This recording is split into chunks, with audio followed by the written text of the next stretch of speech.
Hi everybody. So I'm here to talk about an Argentinian solar, which hopefully it's a bit, you'd rather buy that one instead of a Chilean solar. So our name is Lithium, and we are essentially developing a new lithium solar called Tres Quebradas, a 3Q lithium project. A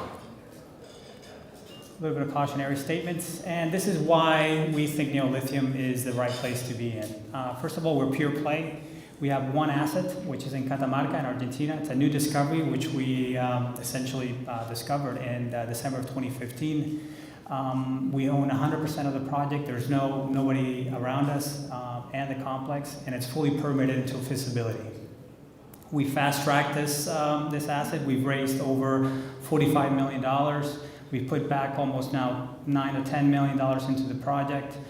We've reconditioned the road. We have a camp, a lab. We already have a pilot pond, which is evaporating as we speak. And we have extremely, very encouraging results on process studies, which we can do regular evaporation, not with any new processes.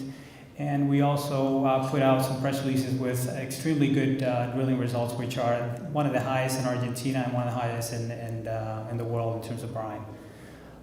We intend to have a resource in the next, let's say, a couple weeks, I believe, and a new PEA in Q3 of this year. We believe we have the right asset. We not only have high grade, but we also have the lowest combined impurities of any known salar. When you look at brines, you need to look at two things, grade and also impurities, and we have both. We have a large footprint.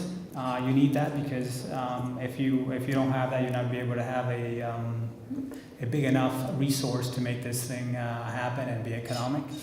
And of course, the people are one of the most important parts here. Our CEO, Waldo Perez, was the CEO and founder of Lithium Americas. He took Cauchari Salar and Lithium Americas up to feasibility. He is the CEO of our company. Our chairman, Constantine, obviously has opened a lot of doors in Asia and Europe in order for us to have strategic partners come in and help us finance the project. And the local team that's currently working with us is basically the same team that was in Lithium Americas, and we've already hired 3 people from SQM as well, so that have experience in the lithium side and obviously operations. In terms of the structure, we have about 89 million shares, 105 fully diluted. We're fully financed at feasibility, and we raised $45 million. We have a good institutional base with 40%, and insiders on about 20%. So this is where we are. We're at the bottom of the lithium triangle. We're essentially about 10 kilometers from the border with Argentina. Our project essentially goes up to the border. On a straight line, we're about 40 kilometers to the Maricunga Salar, and we're extremely close to Chile. In fact, we are one of the closest salars, even though we're on the Argentina side, to the port in Chile. There's no inhabitants or aboriginal communities in the area. And as I said, we have 100% ownership of our complex. This is a picture looking north on a salar. One of the unique aspects of our complex is that we have 3 brine lakes. It looks like a lake, a water lake, but it's not water, it's brine, essentially an outcrop of our resource. If you look south, this is what our salar looks like. It's a bit more rocky-ish than your regular salar, which is very flat. This is what we've done so far. This is the camp that we built on site. It's about 60 people year-round with solar panels and diesel generation that we're able to subsist over winter, if need be, for many months. Here we go. This is the road that we've upgraded to the camp. It's about a 60-kilometer road from the highway to the project. These are the solar power, solar panels, and diesel generators. We have a state-of-the-art weather monitoring station, which is extremely important to understand the weather conditions in the area. You can essentially tap into other salars to understand what the evaporation rates and the weather are during the area, but in this case, we have to put one there in order to provide enough information to build your definitive feasibility study, which is next year. This is a lab, full chemical lab that we have on site to test all the evaporation ponds and some of the solar sampling. We have wells and pump tests already within the solar, and we already built the pilot evaporation ponds. In fact, they've been evaporating since January of this year. This is a satellite view of our solar, or our complex on the north. The black spot on the north is the lake that I showed a picture of before. Then you have a transition period, transitions part of the solar, which is light blue, and then the white is the entire solar, then another lake, another solar, and another lake at the bottom. Another unique aspect of the solar is that we have geothermal springs coming into the top, as you see, the north and on the west side of the solar. The top, or the northern geothermal springs, bring in cleansing agents, mostly calcium. And on the west side, it's bringing high-grade lithium, meaning we get up to almost 1,000 milligrams per liter in some spots, but on average of 500 milligrams per liter constantly. And that is 500 liters per second of high-grade lithium on the west. And on the north, we get about 700 to 800 liters per second of rich calcium geothermal springs coming into the solar on the north. We haven't explored yet the ones on essentially the middle one. We are obviously advancing the project very rapidly because of the experience of our team. We're currently at a resource definition stage. We'll have a resource in the next couple of weeks, and we'll have a PEA later this year in Q3. This is a picture just to give you an idea how one of the hot springs are. This is the hot spring that brings in high-grade lithium. I'm not sure if I have a pointer here, but there we go.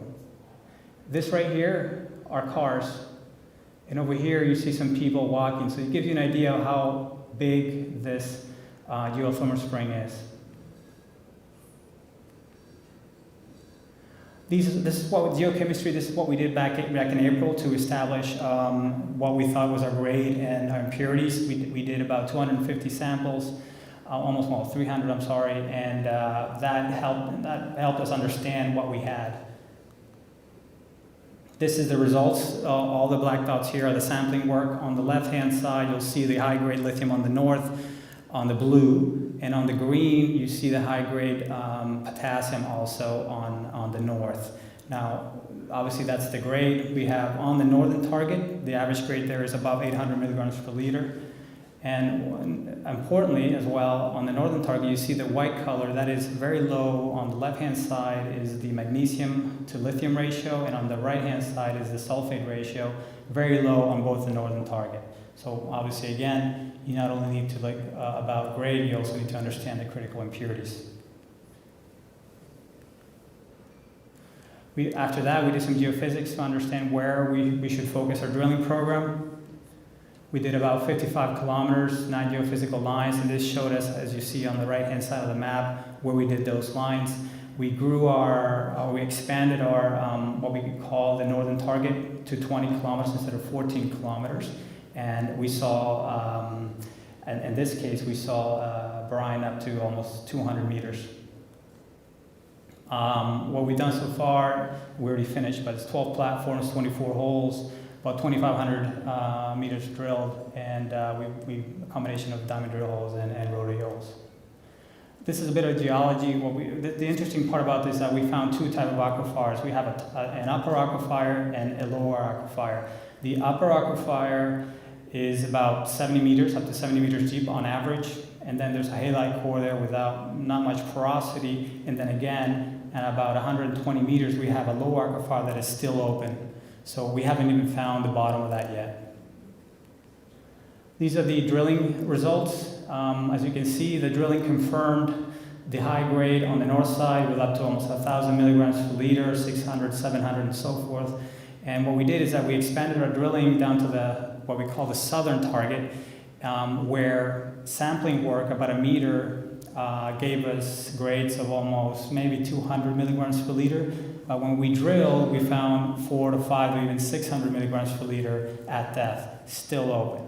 So that expanded again, yet again, essentially our targets to the south. And by the way, the impurity ratios did not change either on the drilling. It maintained very low on both magnesium and sulfate. Pump and porosity tests, we also obviously did this for the calculation of the resource, which is imminent. These are some of the results. Essentially, what we found here is extraordinary in terms of the porosity and pump test. We believe we have more than enough to produce from our solar, and essentially some of the results that we've gotten, you don't see those anywhere in Argentina, and they're comparable to Atacama Solar. Oop, that didn't look very good there on the top there. Okay, so we also did process studies, and one of the reasons we were able to do this is we have a lake or a reservoir or brine outcropping. Without that, we wouldn't be able to do process studies because you need to bulk sample that and send it to labs. So we did this, and the results came back with extremely positive, that we are able to essentially have a very simple evaporation technology to produce lithium. The recovery of 25 tons per hectare is comparable to any solar, and I think somebody mentioned yesterday that solars, in terms of the brine, takes up to 18 months to 2 years to evaporate. That's wrong. I just want to make sure that everybody understands that. Our solar takes 8 to 12 months. So, and it's a continuous batch process, not just one batch every 18 to 24 months. It's a continuous batch after 8 months. This is a comparison based solely on the sampling work that we've done. We are the highest grade in Argentina, and we are the 4th highest grade in the world in terms of brine. This tells you a little bit about the impurities. As you can see, we're at the bottom corner, the red dot. This tells you, all things being equal, where your cost is going to be. So you want to be on the 0-0. However, the majority of the solars are way off that. So the producing ones are in the 10 range there on the sulfate, and then anything beyond 10 on the magnesium side, almost, they're essentially very difficult to put in operation because of the cost associated with taking the magnesium out. There's a little bit of our history, timeline, and track record. We've moved very fast. What I want you to take away from this slide is that we just discovered this property in December of 2015, and we're about to issue a resource statement in the next couple of weeks, and we'll have a PA by Q3. And we've been able to raise, we're fully financed to feasibility. There's no more dilution. Bit of the timeline. Well, that didn't look good either. This essentially just tells you about what's going to happen over the next little while. We're going to have feasibility in PA this year, and the feasibility 1 year after. The pilot plan will have results continuously, but we'll finalize in Q3 of next year. A bit of our capital structure, which I mentioned before. We have about $30 million today in the bank. And we have a pretty good ownership and institutional base. So high grade, low impurity, simple evaporation process, large project, 35,000 hectares, 100% owned, and we're not sharing the project with anybody. So the straws that go in are our straws, and we'll pull whatever we need to pull out. And we have an experienced team. So catalyst, resource, and PEA this year with feasibility next year. Thank you very much. Thank you.